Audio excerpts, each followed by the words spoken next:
तो बच्चों कैसे हैं आप सब। बहुत बहुत स्वागत है आपका आज की इस वीडियो में। आज की इस वीडियो में हम लोग देखने वाले हैं बच्चों क्लास 12th का जो आपका पॉलिटिकल साइंस सब्जेक्ट है, हिंदी में बोले तो राजनीतिक विज्ञान जो विषय है आपका, इसके लिए एक इम्पॉर्टेंट कह सकते हैं बच्चों। आज की इस वीडियो में हम लोग देखने वाले हैं, चाहे आप इसको सैंपल पेपर कह लीजिए या प्रैक्टिस पेपर कह लीजिए या इम्पॉर्टेंट पेपर कह लीजिए। आपको तो पता ही होगा बच्चों कि 24 मई, जी हाँ बच्चों, 24 मई 2022 को आपका टर्म टू का बोर्ड एग्जाम होने वाला है पॉलिटिकल साइंस सब्जेक्ट का। ठीक है, तो इसी के लिए हम लोग एक सीरीज चला रहे हैं जिसके अंदर हम लोग आपको जो है सो कि प्रैक्टिस पेपर कह लीजिए या सैंपल पेपर या इंपॉर्टेंट पेपर देने का प्रयास करते हैं जो आपका टर्म 2 का बोर्ड एग्जाम होने वाला है पॉलिटिकल साइंस का, उसके लिए। तो जिन बच्चों को नहीं पता, अभी तक मैंने आपका 2 इंपॉर्टेंट पेपर अपलोड कर दिया है पॉलिटिकल साइंस का अपने चैनल पे। अगर आपने उन वीडियोस को नहीं देखा तो डिस्क्रिप्शन बॉक्स खोलेंगे, वहां पर आपको जो है सो कि एक शो कर जाएगा, या तो आप चैनल पे जा करके उन वीडियोस को देख सकते हैं, ठीक है, या प्लेलिस्ट वाले सेक्शन में भी जा करके देख सकते हैं। पहले इस वीडियो को कंप्लीट देख लीजिए। ये प्रैक्टिस पेपर नंबर हमारा 3rd होने वाला है आपका, ठीक है। इस वीडियो को पूरा देखने के बाद उनको भी जरूर देखिएगा। जो 24 तारीख को आपका पेपर होने वाला है उसमें आप कह सकते हैं बहुत ज्यादा आपको मदद करेगा ये वीडियोस, ठीक है, जैसे कि आपको जियोग्राफी में मदद किया था। तो चलिए वीडियो को शुरू करते हैं। तो देखिए, इंग्लिश में आप बोलते हैं पॉलिटिकल साइंस, हिंदी में बोलते हैं राजनीतिक विज्ञान इसको। इसका जो पेपर होगा ये 2 घंटे का पेपर होगा आपका, और अधिकतम अंक 40 रहेंगे, यानी कि 40 नंबर का आपका ये पेपर होगा। बोर्ड का जो पेपर आएगा वो कुछ इसी तरह से आएगा, इस पैटर्न में आएगा बच्चों। यहाँ पर आपका सीरीज लिखा हुआ रहेगा।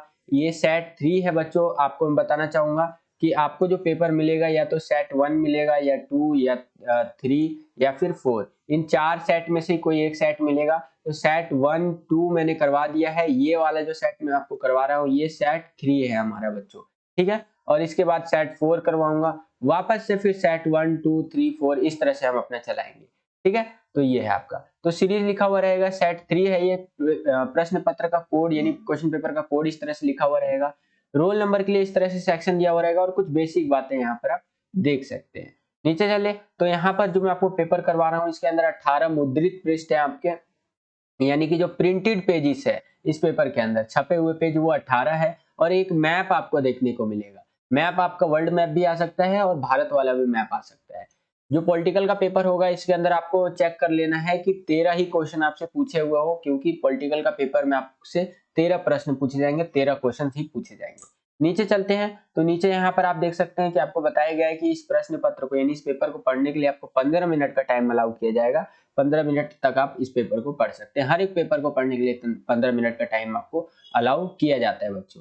नीचे चले तो सामान्य निर्देश हिंदी में देख लीजिए। शॉर्ट में कवर कर देता हूँ कि ये जो आपका पेपर होगा पॉलिटिकल साइंस का, ये 3 सेक्शंस के अंदर बटा हुआ होगा, सेक्शन ए बी सी, ठीक है, इस तरह से। और जो सेक्शन ए होगा इसमें आपके 8 प्रश्न यानी 8 क्वेश्चन पूछे जाएंगे, और हर एक क्वेश्चन जो होगा ये 2-2 नंबर वाला क्वेश्चन होगा, ठीक है। और जो 2 नंबर वाले क्वेश्चन आपसे पूछे जाएंगे उसका उत्तर जो आपको देना है ये 50 शब्दों में देना है आपको।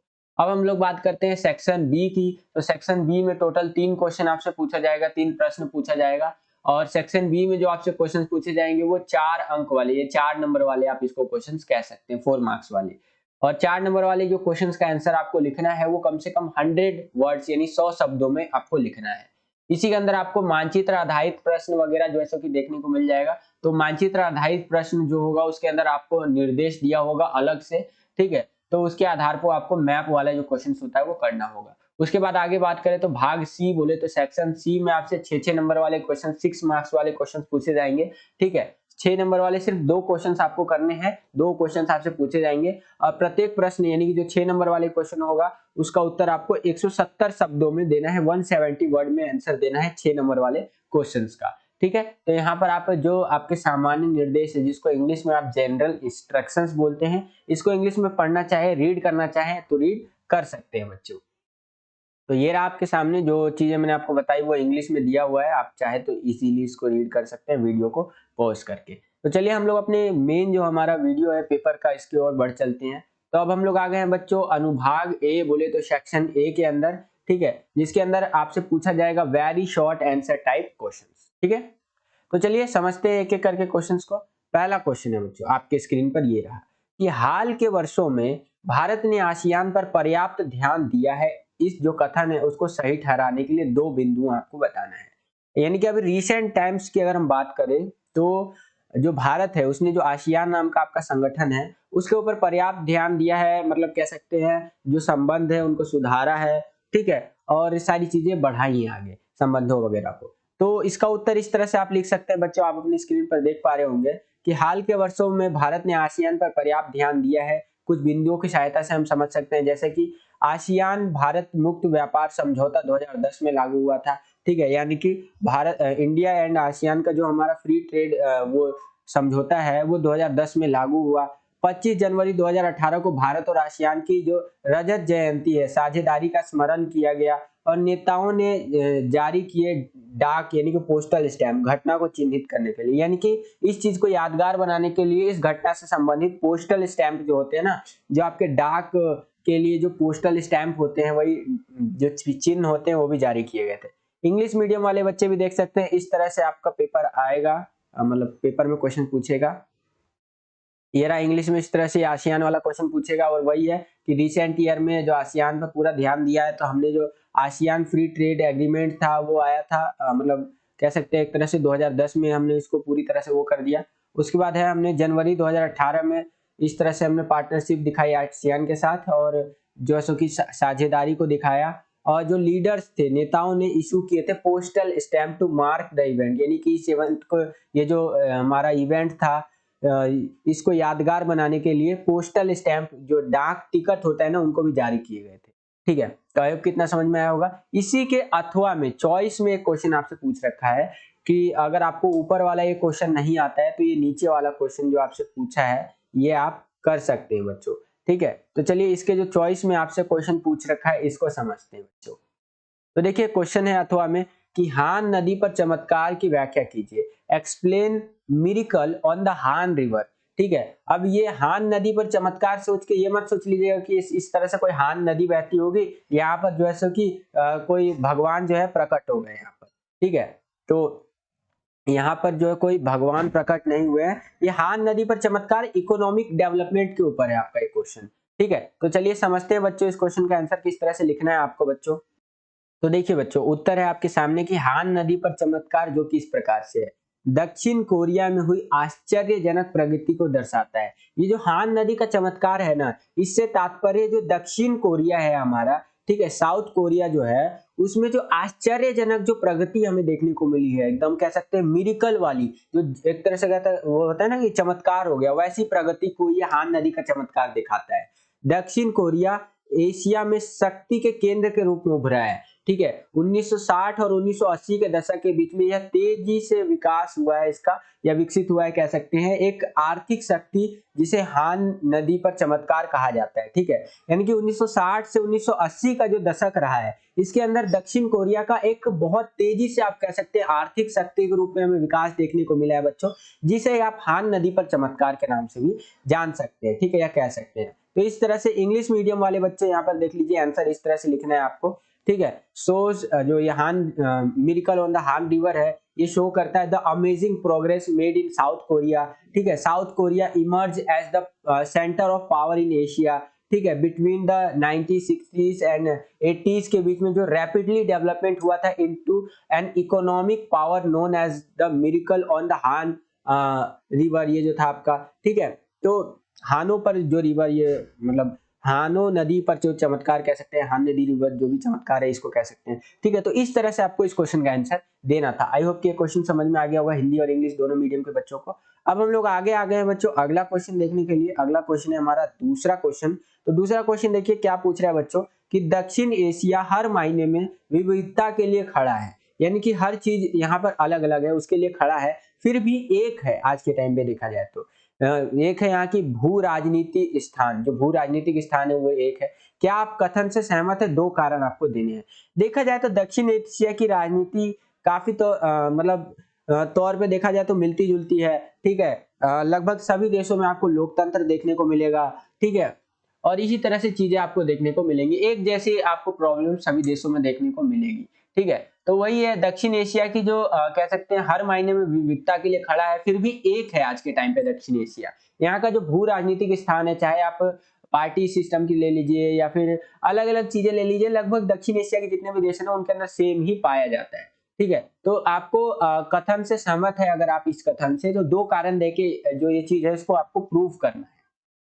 तो उत्तर यहाँ पर देखिए बच्चों, ये आपके सामने रहा उत्तर, इसका आंसर जिसको आप कह सकते हैं कि शक्तिशाली, उत्तर में शक्तिशाली हिमालय और विशाल हिंद महासागर देखने को मिलता है दक्षिण एशिया में। दक्षिणी पश्चिम में अरब सागर और बंगाल की खाड़ी पूर्व क्रमशः एक प्राकृतिक द्वीपीयता प्रदान करते हैं, और यह क्षेत्र जो भाषाई सामाजिक के लिए काफी हद तक जिम्मेदार है, और उपमहाद्वीप की सांस्कृतिक विशेषताएं हमें देखने को मिलती है दक्षिण एशिया के अंदर। ठीक है, उसके बाद आगे बता रहा है कि दक्षिण एशिया के विभिन्न देशों में समानता नहीं है राजनीतिक व्यवस्था की तरह, लेकिन लोकतंत्र एक बनाया गया है या बन गया है आप कह सकते हैं, यानी लोकतंत्र ऑलमोस्ट हर देश में आपको देखने को मिलेगा। ठीक है, इस क्षेत्र में स्वीकृत मानदंड है। ठीक है, इस प्रकार हाँ दक्षिण एशिया हर मायने में विविधता के लिए खड़ा है और फिर भी एक भू राजनीतिक स्थान का गठन करता है, यानी कि हर मायने में अलग अलग है लेकिन फिर भी एक ही जैसे चीजें यहाँ देखने को मिलती हैं। तो इस तरह से आपको 2 नंबर का क्वेश्चन लिख देना था। इंग्लिश मीडियम वाले बच्चे भी अपना क्वेश्चन देख लीजिए, इस तरह से क्वेश्चन पूछेगा आपसे और आंसर जो है आपको इस तरह से आपको लिखना है बच्चों। ठीक है, तो यहाँ पर आप वीडियो को पॉज करके पढ़ना चाहे तो पढ़ सकते हैं। ठीक है, चलिए आगे चलते हैं बच्चों, अगला क्वेश्चन देखते हैं। अगला क्वेश्चन है हमारा तीसरा क्वेश्चन कि आप क्यों सोचते हैं कि भारत को अब का एक महत्वपूर्ण केंद्र शक्ति क्यों माना जाना मतलब माना जाता है या माना जाना चाहिए। ठीक है, तो क्यों सोचते हैं भाई, बहुत सारे कारण हैं। 21वीं सदी के भारत को एक महत्वपूर्ण उभरते हुए भारत के रूप में देखा जा सकता है, वैश्विक शक्ति के रूप में। ठीक है, देश की आर्थिक, सांस्कृतिक और सामरिक स्थिति 135 करोड़ से अधिक की आबादी के साथ बहुत मजबूत है। अगर देखा जाए तो हमारी अर्थव्यवस्था भी काफी मजबूत है। अर्थव्यवस्था के साथ साथ बात करें तो हमारी संस्कृति भी काफी मजबूत है। आज के टाइम पे देश विदेश के जो लोग हैं हमारी संस्कृति को समझना चाहते हैं, अपनाना चाहते हैं। ठीक है, हमारी अगर सामरिक स्थिति की बात करें, सैनिक पावर वगैरह की, तो 135 करोड़ की आबादी के हिसाब से हमारी सेना भी बहुत मजबूत है, दुनिया में अव्वल स्थान पे आती है। तो ये सारी चीजें हमारे देश को एक महत्वपूर्ण आप कह सकते हैं वैश्विक शक्ति के रूप में उभार रहा है, केंद्र शक्ति के रूप में। ठीक है, तो इस तरह से इसका आंसर आप यहाँ लिख सकते हैं। उसके बाद कुछ और पॉइंट्स है कि अगर अब आगे हम बात करें तो सामरिक दृष्टि से भारत की सेना स्वदेशी परमाणु प्रौद्योगिकी के साथ पर्याप्त है, इसे मतलब एक परमाणु शक्ति बनाता है। मतलब कि कहने का ये मतलब है कि भारत की जो सेना है वो पूरी तरह से संपूर्ण है। ठीक है, प्रौद्योगिकी के साथ अगर हम बात करें, टेक्नोलॉजी से भरी हुई है भारत की सेना। ठीक है, और स्वदेशी है, हमारे पास परमाणु हथियार है। ठीक है, ये सारी चीजें मिल करके हमें पूरी तरह से संपूर्ण बनाता है। सामरिक दृष्टि से देखा जाए तो रक्षा के क्षेत्र में अगर देखा जाए तो ये भी एक कारण है कि भारत को जैसे कि वैश्विक जो शक्ति का केंद्र है उसके रूप में आप मान सकते हैं। अगला है आर्थिक दृष्टि से 5 ट्रिलियन अर्थव्यवस्था के लक्ष्य को लक्षित करने की हम लोग प्रतिस्पर्धी विशाल बाजार है हमारे पास। प्राचीन भारतीय जो हमारे डायस्पोरा के 200 मिलियन लोगों के साथ समावेशी सांस्कृतिक दुनिया भर में फैले हुए हैं। ठीक है, और 21वीं सदी में भारत को सत्ता के नए केंद्र के रूप में उभरता हुआ देखा जा रहा है। तो यानी कि बात करें तो हम लोग 5 ट्रिलियन अर्थव्यवस्था की जो इकोनॉमी है हम उसको प्राप्त करने वाले हैं फ्यूचर में। ठीक है, और भी बहुत सारी चीजें ये हमारे कह सकते हैं भारत को एक इमर्जिंग पावर बनाता है। ठीक है, तो इस तरह से आप इसका आंसर लिख सकते थे बच्चों। अगर इंग्लिश मीडियम की बात करें तो इंग्लिश मीडियम में इस तरह से आपसे क्वेश्चन पूछेगा, यहाँ पर आप देख सकते हैं। ठीक है, और ये क्वेश्चन हो गया, वीडियो को पॉज करके पढ़ना चाहे तो पढ़ सकते हैं। अगर आंसर की बात करें तो इस तरह से आपको आंसर देना है बच्चों। इंग्लिश मीडियम वाले बच्चे देखें, इस तरह से आंसर आपको देना है यहाँ पर इंग्लिश मीडियम में, अगर ये क्वेश्चन आपसे पूछ लेता है तो बच्चों। तो ये रहा आपका आंसर बच्चों इंग्लिश मीडियम में।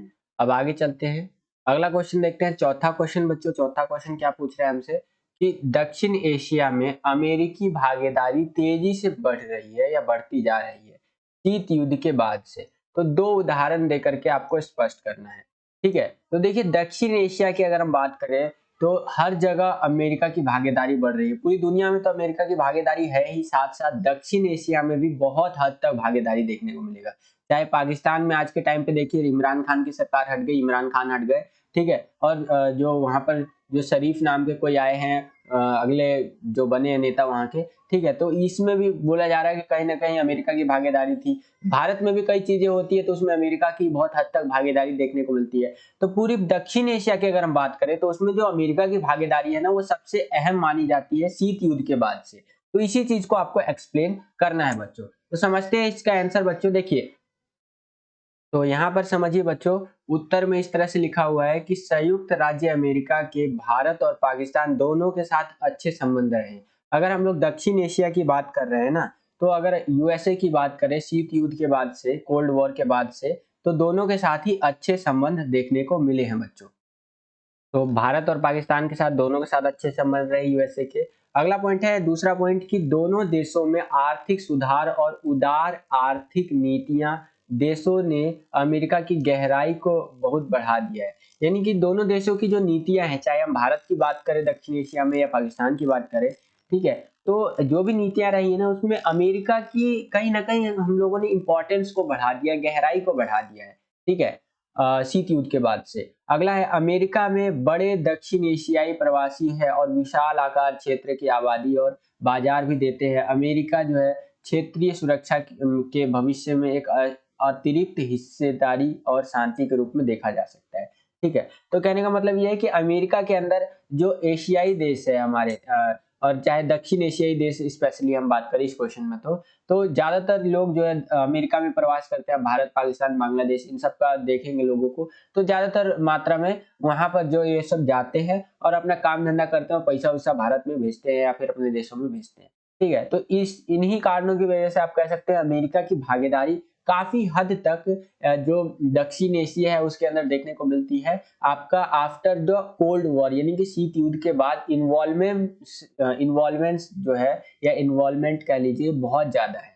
ठीक है, तो इस तरह से हिंदी में आपको आंसर लिखना था। इंग्लिश मीडियम वाले बच्चे भी यहाँ पर आप देख सकते हैं, क्वेश्चन इस तरह से पूछेगा कि US involvement in south Asia has increased rapidly after the cold war, explain with 2 examples. ठीक है, तो ये रहा आपके सामने, यहाँ पर आप देख सकते हैं, इस तरह से आपको आंसर लिखना है इंग्लिश मीडियम में। ठीक है, और ये रहा आपके सामने सी वाला पॉइंट, ये एक सब पॉइंट है, तो इस तरह से आपको लिखना है बच्चों। अब आगे चलते हैं बच्चों, अगला क्वेश्चन देखते हैं। अगला क्वेश्चन है हमारा 5वां क्वेश्चन, कि आर्थिक सहयोग को सुगम बनाने में सार्क की भूमिका का मूल्यांकन कीजिए। आर्थिक जो हमारा सहयोग है, इकोनॉमिकली अगर हम लोग देखें, इंग्लिश में इस क्वेश्चन को देखिए किस तरह से पूछ रहा है कि evaluate the role of SAARC in facilitating economic cooperation. ठीक है, तो सार्क जो है उसकी भूमिका आपको बतानी है आर्थिक दृष्टि से। तो देखिए, यहाँ पर आप इस प्रकार से उत्तर लिख सकते हैं बच्चों कि क्षेत्रीय सहयोग के लिए दक्षिण एशियाई संघ, यानी कि सार्क जो है, विकसित करने के लिए दक्षिण एशियाई राज्यों द्वारा एक प्रमुख क्षेत्रीय पहल किया गया था। बहुपक्षीय माध्यमों से सहयोग, इसकी शुरुआत 1985 में हुई थी। सार्क एक संगठन का नाम है, सार्क का फुल फॉर्म है south Asian association for regional cooperation. ठीक है, जिसके अंदर दक्षिण एशिया के देश आपको, भारत, पाकिस्तान, इस तरह के देश आपको देखने को मिलेंगे। ठीक है, और 1985 में इसका गठन हुआ। सार्क के सदस्यों ने दक्षिण एशिया मुक्त व्यापार समझौते पर हस्ताक्षर किए हैं, यानी कि जो है सो कि सार्क के जितने भी देश है वो फ्री ट्रेड एग्रीमेंट पे साइन कर रखे हैं कि जो सामान वामान बेचेंगे उसमें आपको ज्यादा टैक्स वुक्स नहीं लेंगे। ठीक है, तो वही चीज है, अगर ज्यादा टैक्स वुक्स नहीं लेगा तो क्या होगा कि जो आर्थिक क्षेत्र है, सभी देश उसके अंदर विकास कर पाएंगे, इकोनॉमी सभी देशों की बढ़ेगी। साफ्टा 2004 में, जिसने एक मुक्त व्यापार के गठन का वादा किया था पूरे दक्षिण एशिया क्षेत्र के लिए, यानी कि साफ्टा भी आया, south Asia free trade agreement करके। ठीक है, जिसने भी क्या किया कि जो पूरा ही दक्षिण एशिया क्षेत्र है इसके लिए एक मुक्त व्यापार का वादा किया था कि हम लोग फ्री ट्रेड एग्रीमेंट करेंगे, मतलब फ्री ट्रेड करेंगे आपस में। दक्षिण एशिया में शांति और सहयोग का एक नया अध्याय विकसित हो रहा है, या हो सकता है आप कह सकते हैं।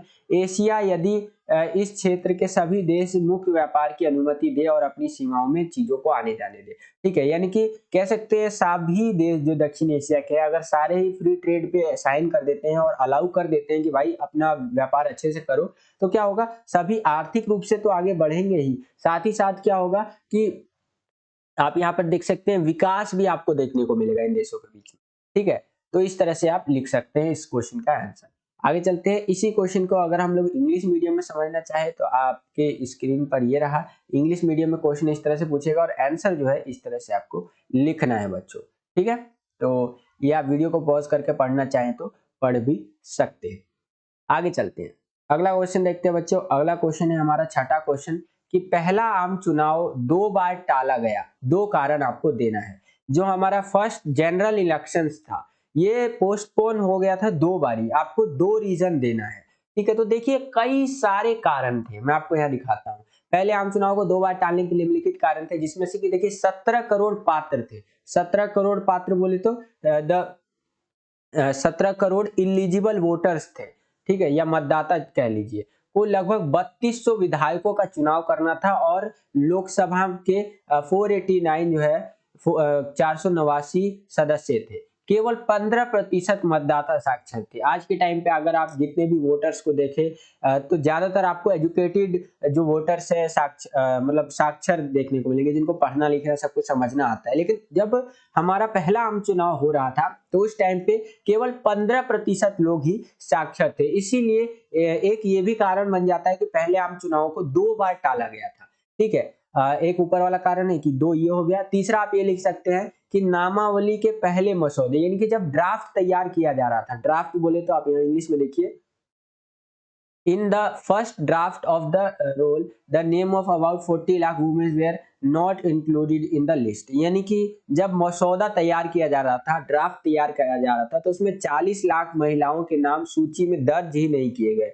और जिनके नाम भी दर्ज किए गए उनके ऐसे नाम दर्ज हो रहे थे कि अलाना की बेटी फलाना, फलाना की बेटी ढिकना, ढिकना की बेटी बिकना। ठीक है, इस तरह से नाम। तो यही सब कारण थे जिस कारण से बच्चों जो पहले आम चुनाव थे उसको 2 बार टाला गया। तो आई होप कि ये क्वेश्चन आपको समझ में आ गया होगा। आगे चलते हैं बच्चों, अगला प्रश्न देखते हैं। अगला प्रश्न क्या पूछ रहा है, लेकिन उससे पहले आप जो है सो कि इस क्वेश्चन का इंग्लिश वर्जन देख लीजिए। इंग्लिश में यहाँ पे इस तरह से पूछा है कि the first general elections was postponed twins, आप कह सकते हैं गिव 2 रीजंस। तो आपको 2 रीजन बताने हैं, तो इस तरह से आप यहाँ पर देख ही सकते हैं। इंग्लिश मीडियम में अगर क्वेश्चन पूछता है तो इस तरह से आंसर आप लिख सकते हैं बच्चों। आगे चलते हैं, अगला क्वेश्चन देखते हैं बच्चों। अगला क्वेश्चन क्या है, 7वां क्वेश्चन है बच्चों हमारे स्क्रीन पर, आपके स्क्रीन पर बेसिकली ये रहा कि गठबंधन सरकार की 2 विशेषताओं की व्याख्या करनी है।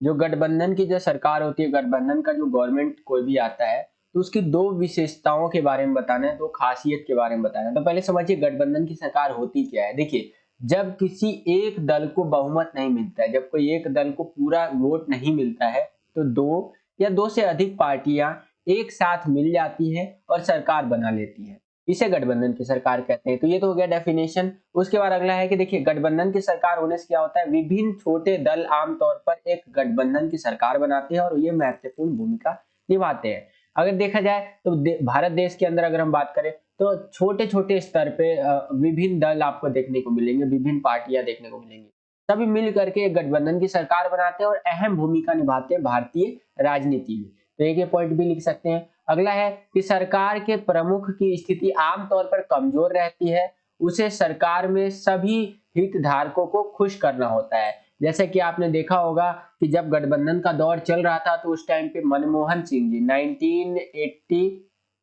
1989 से लेकर के 2014 तक, है ना, उस टाइम पे 2014 तक आपने देखा कि जब गठबंधन का दौर चला तो मनमोहन सिंह जी ये प्रधानमंत्री थे भारत देश के ज्यादातर टाइम।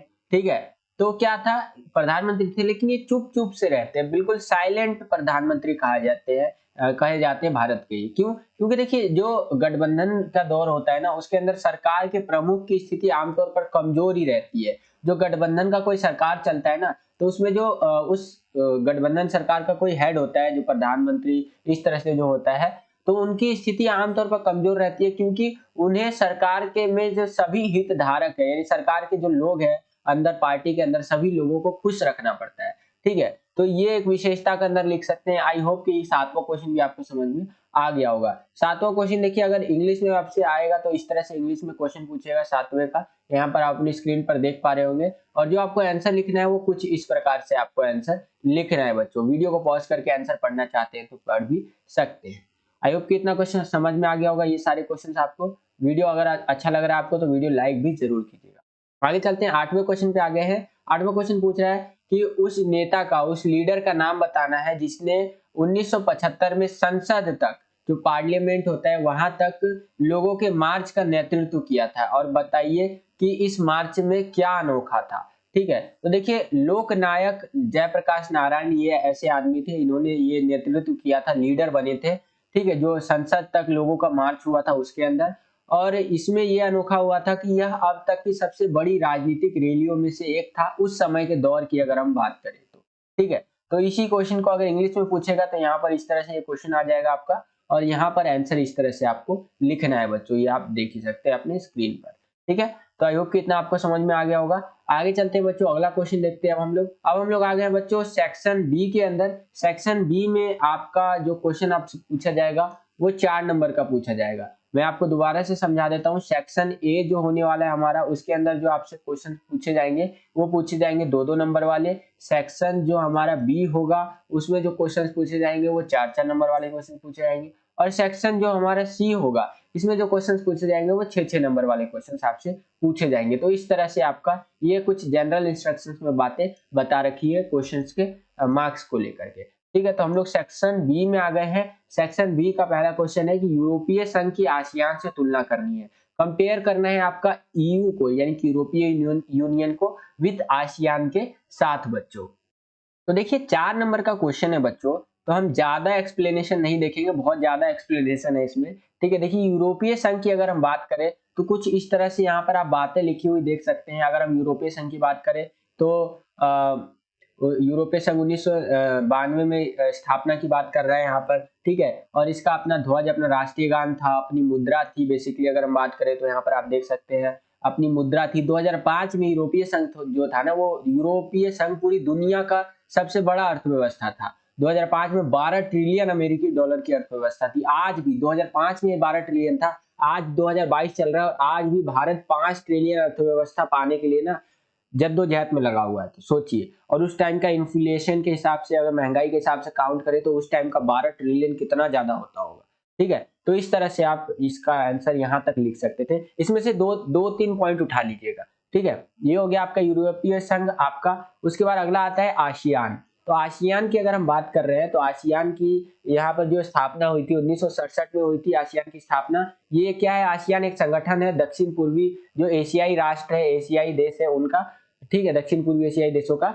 और 5 देशों द्वारा इसकी स्थापना की गई थी। 5 देशों के नाम है इंडोनेशिया, मलेशिया, फिलीपींस, सिंगापुर और थाईलैंड। इन्होंने जो बैंकॉक घोषणा पत्र था उसके ऊपर हस्ताक्षर करके आसियान की स्थापना की थी। ठीक है, उसी तरह से आसियान ने कई मुद्दों को बातचीत और अनौपचारिक गैर टकराव रहित जो मुद्दे हैं, मतलब मामले टकराव रहित ये तरीके हैं, इनसे सुलझाया है। ठीक है, और 2003 में आसियान एक कह सकते हैं आगे बढ़ा और 3 स्तंभों वाला आसियान बनाया है यहाँ पर। ठीक है, तो और कुछ कुछ बातें यहाँ पर लिख रखा है। 4 नंबर का है तो 2-3 पॉइंट आप इसमें से उठा करके लिख सकते हैं। ठीक है, अगर इसी क्वेश्चन को इंग्लिश में आपको लिखना हो तो इस तरह से आप लिख सकते हैं बच्चों। यहाँ पर यूरोपीय यूनियन के बारे में देखिए इस तरह से दिया हुआ है, आपकी स्क्रीन पर दिख रहा होगा पूरी तरह से। ठीक है, उसके बाद अगर हम आगे चले आसियान के बारे में देखें तो आसियान के बारे में आप यहाँ पर देख सकते हैं बच्चों।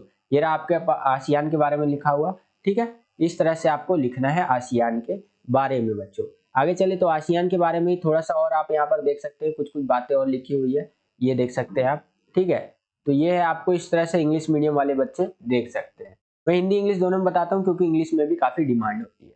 आगे चलते हैं, अगला क्वेश्चन देखते हैं। अगला क्वेश्चन है हमारा 10वां क्वेश्चन की भारत में जो 1975 का राष्ट्रीय आपातकाल के संबंध में विभिन्न मुद्दों का आपको वर्णन करना है। ठीक है, तो जो हमारा राष्ट्रीय आपातकाल लगा था उस दौरान क्या क्या हुआ था और उसके संबंध में बातें जो थी उसके बारे में आपको उन मुद्दों का वर्णन करना है, एक तरह से कह सकते हैं। ठीक है, तो देखिए उत्तर है आपका कि राष्ट्रीय आपातकाल के संबंध में विभिन्न मुद्दे क्या क्या थे। तो देखिए राजनीतिक कार्यकर्ताओं की गिरफ्तारी देखने को मिली थी, अनुचित रूप से प्रेस पर प्रतिबंध यानी कि पूरा बैन लगा दिया गया था, सरकार के खिलाफ कोई मीडिया रिपोर्ट जो है वो छाप नहीं सकता कुछ भी।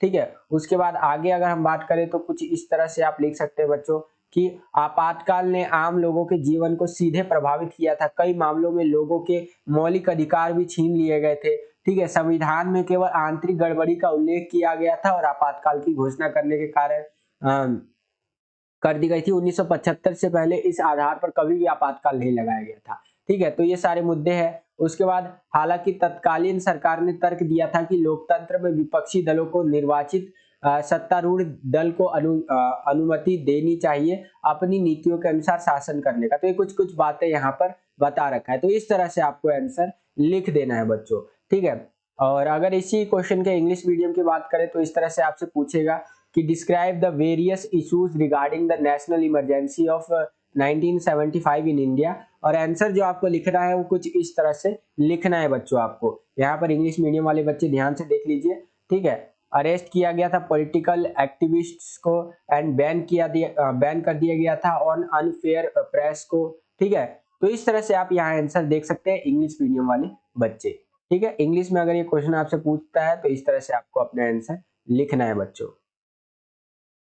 आगे अब हम लोग 11वें क्वेश्चन पे आ गए हैं बच्चों। 11वें क्वेश्चन में भारत का मैप है, उससे रिलेटेड आपसे क्वेश्चन पूछा है, तो उन क्वेश्चंस का आंसर आपको लिखना है बच्चों, ठीक है। तो चलिए भारत का जो मैप है उससे रिलेटेड क्वेश्चंस यानी कि मैप वाले क्वेश्चंस क्या क्या पूछा है। तो पहला क्वेश्चन है मैप वाला कि वह राज्य जिसके पहले मंत्रालय में संचार मंत्री थे आजाद, मतलब आजाद भारत के पहले संचार मंत्री थे, कौन सा राज्य है वो, ठीक है। तो इंग्लिश में इस तरह से आप देख सकते हैं।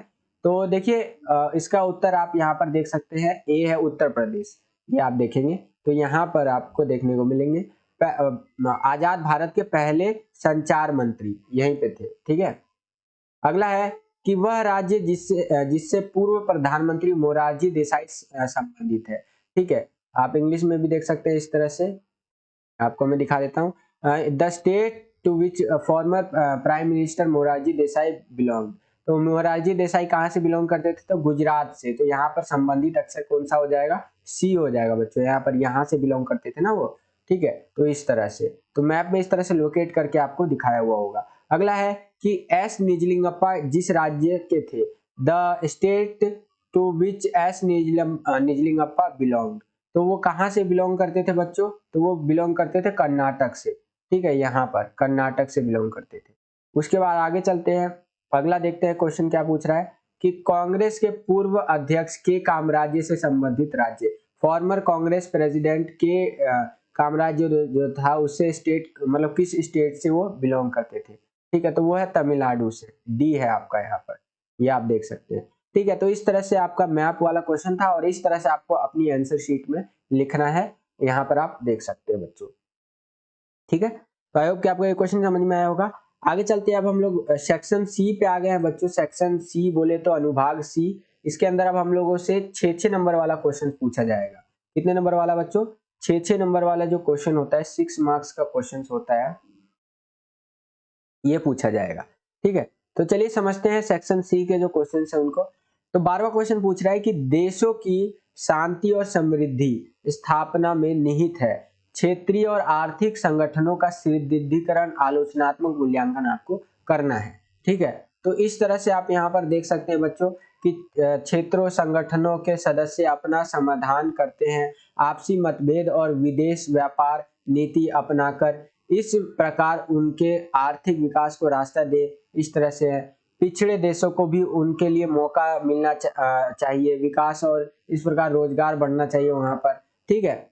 इस तरह से चीजें यहाँ बताई गई है कि हर देश के जीवन स्तर में सुधार देखने को मिले, ठीक है। और कुछ कुछ बातें यहाँ पर आप देख सकते हैं। इस तरह से आपको अपना आंसर लिखना है बच्चों। अगर यही क्वेश्चन इंग्लिश मीडियम में आएगा तो इस तरह से इंग्लिश मीडियम में आपसे क्वेश्चन पूछेगा। और यहाँ पर नीचे अगर हम लोग बात करें तो आंसर इस तरह से आपको लिखना है बच्चों। आप अपने स्क्रीन पर देख पा रहे होंगे यहाँ पर, ठीक है। इस तरह से आपको आंसर लिखना है बच्चों, ठीक है।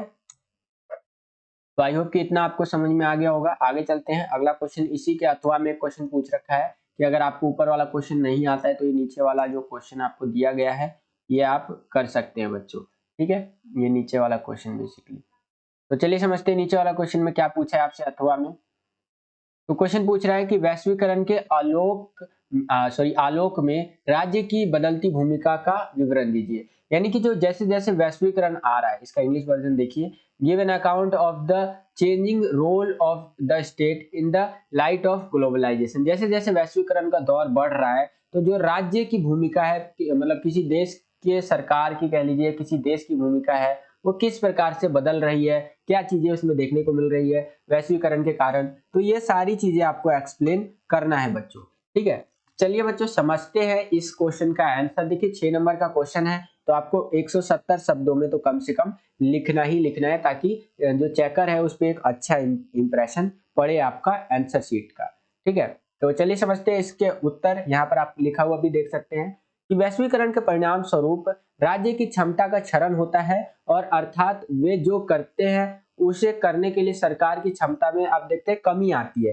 देखिए, वैश्वीकरण जब से आया है ना, तो सरकारों की जो क्षमता है कोई भी काम करने की, उसमें कमी देखने को मिली है पूरे विश्व में। ठीक है, कल्याणकारी राज्य अब रास्ता दे रहे हैं। ठीक है, अधिकतम न्यूनतम राज्य जो कुछ मुख्य कार्य करना चाहते थे, कानूनी व्यवस्था बनाए रखना और नागरिकों की सुरक्षा, यानी कि जो राज्य है, जो देश है, उनके पास ज्यादातर जो शक्तियां थी उसमें कमी देखने को मिली है। कुछ शक्तियां उनके पास बची हुई है कि देश की जो सुरक्षा है वो बचाए रखना, कानूनी व्यवस्था को बनाए रखना और नागरिकों की सुरक्षा बनाए रखना। ठीक है, उसी प्रकार से बात करें तो सरकार खुद निर्णय ले, बहुराष्ट्रीय कंपनियों का प्रवेश और मतलब बढ़ती हुई भूमिका सभी दुनिया भर में की क्षमता में कमी कर रहा है। यानी कि कहने का मतलब ये है कि सरकार जो है ना, उसकी जो निर्णय लेने की क्षमता है उसमें कमी देखने को मिल रही है, क्योंकि इस पूरी दुनिया में बहुराष्ट्रीय कंपनी यानी कि दूसरे देश की कंपनियों का विस्तार हो रहा है। ठीक है, तो इस तरह से आप आंसर लिख सकते हैं बच्चों। अगर आगे चले तो लिखा हुआ है, वैश्वीकरण ने राज्यों के निर्णय लेने की शक्ति को कम कर दिया है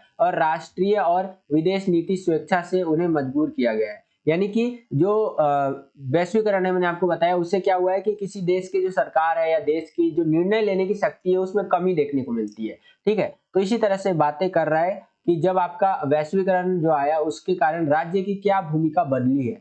ठीक है, तो वही क्वेश्चन अगर आपका इंग्लिश मीडियम में पूछेगा बच्चों, तो इस तरह से आपको आंसर देना है, यहाँ पर आप देख सकते हैं। ठीक है, ये हो गया आपका। आगे चलते हैं, अगला क्वेश्चन देखते हैं, 13वां क्वेश्चन, कि भारतीय राजनीति के 6 प्रमुख मुद्दे जो है उनका समालोचनात्मक मूल्यांकन करना है। ठीक है, ये भारतीय राजनीति में आए नए बदलाव, जो सेकंड वाली बुक है उससे रिलेटेड क्वेश्चन है। तो देखिए क्या क्या बदलाव आए थे। 3 तलाक का मुद्दा, जिसमें कि आपको 3 तलाक का मुद्दा खत्म किया गया। तलाक तलाक तलाक बोलने से तलाक नहीं होता है, अनुच्छेद 370 हटा दिया गया है, ये एक प्रमुख बदलाव आया है। कृषि कानून जो हमारे बनाए गए थे उनको निरस्त कर दिया गया है। ठीक है, जो उसके लिए बहुत ज्यादा प्रोटेस्ट भी हो रहे थे। सीए और एनआरसी वाला कानून देखने को मिला है, जिसमें अल्पसंख्यकों के लिए नागरिकता में तेजी लाने के लिए पड़ोसी राज्य, हालांकि भारत के भीतर भी भय जमा हुआ है। ठीक है, तो सीए एनआरसी वगैरह देखने को मिला है। राम जन्मभूमि जो था उसके ऊपर जो विवाद चल रहा था कि भाई इसमें मंदिर है या मस्जिद है, तो भाई फाइनल फैसला आ गया कि भाई यहाँ मंदिर बनेगा, मस्जिद उज्जिद नहीं बनेगा इधर। ठीक है, तो ऐसा फैसला आया था। कोई पॉलिटिकल या फिर कोई किसी की भावनाओं को ठेस नहीं पहुंचाना चाहता भाई। मैं एक शिक्षक हूँ और शिक्षक का कोई धर्म कोई जात नहीं होता, शिक्षक केवल अपना काम करता है। ठीक है, तो समझाने के उद्देश्य से मैंने आपको बताया है। तो इस तरह से आप यहाँ पर इस तरह से जो भारतीय राजनीति में आए 6 बदलाव है उनको लिख सकते हैं। 2014 और 2019 में बहुसंख्यक सरकार आई, एक दल की सरकार कह सकते हैं, एनडीए का अनुसरण किया गया। ठीक है, तो इस तरह से आप इंग्लिश मीडियम वाले बच्चे भी देख सकते हैं यहाँ पर। ठीक है, इस तरह से आपसे क्वेश्चन पूछेगा ये वाला इंग्लिश में, तो यहाँ पर आप देख ही सकते हैं। और इंग्लिश में और आगे चले तो इस तरह से आपको आंसर लिखना है अपना, ये आप देख सकते हैं। तो बस बच्चों, यहीं पर हमारा ये जो पेपर था ये समाप्त होता है। आई होप कि आपको ये वीडियो पसंद आया होगा बच्चों। और जो बच्चों आपका 24 मई को 24 मई 2022 को जो पेपर होने वाला है पॉलिटिकल साइंस राजनीतिक विज्ञान का, उसके लिए ये जो इम्पोर्टेंट हम लोग पेपर कर रहे हैं ये आपका कंप्लीट होता है। और आज हमारा प्रैक्टिस पेपर नंबर 3 अभी तक कंप्लीट हो गया। नेक्स्ट जो वीडियो आएगी उसके अंदर हम लोग सैंपल पेपर कह लीजिए, प्रैक्टिस पेपर कह लीजिए, नंबर 4 करेंगे। वन शॉट वाला वीडियो जो हम बनाने वाले हैं उसको भी जरूर देख लीजिएगा। आपको चैनल पर वन शॉट की वीडियो आपको मिल जाएगी, जिसके अंदर जो फर्स्ट वाला बुक है आपका, फर्स्ट बुक है आपका, उसको मैंने कंप्लीट करवा दिए हैं।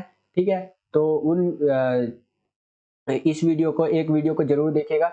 Basically one shot first book का आएगा और सेकंड बुक का आएगा, यानी कि 2 वीडियो में आपका पूरा सिलेबस का इंपॉर्टेंट क्वेश्चन निकल जाएगा। और साथ ही साथ जो आपका पॉलिटिकल साइंस का हम लोग ये पेपर करवा रहे हैं ये तो हम आपको करवाते रहेंगे। जियोग्राफी, हिंदी, इंग्लिश, ठीक है, सोशियोलॉजी, इनमें आपको बहुत मदद मिली है, तो इसमें भी आपको बहुत मदद मिलेगा। उसके लिए आप बेफिक्र रहिए। आपका जो होम साइंस का पेपर होने वाला है या इको का पेपर होने वाला है, हिस्ट्री का पेपर होने वाला है, सबके लिए हम लोग करवाएंगे। आप बस इंतजार कीजिए और हमारे वीडियोस को लाइक किया कीजिए। जितना ज्यादा आप लाइक करते हैं हमें समझ में आता है कि आपको अच्छा लग रहा है और हमारा मोटिवेशन बढ़ता है वीडियोस को बनाने के लिए।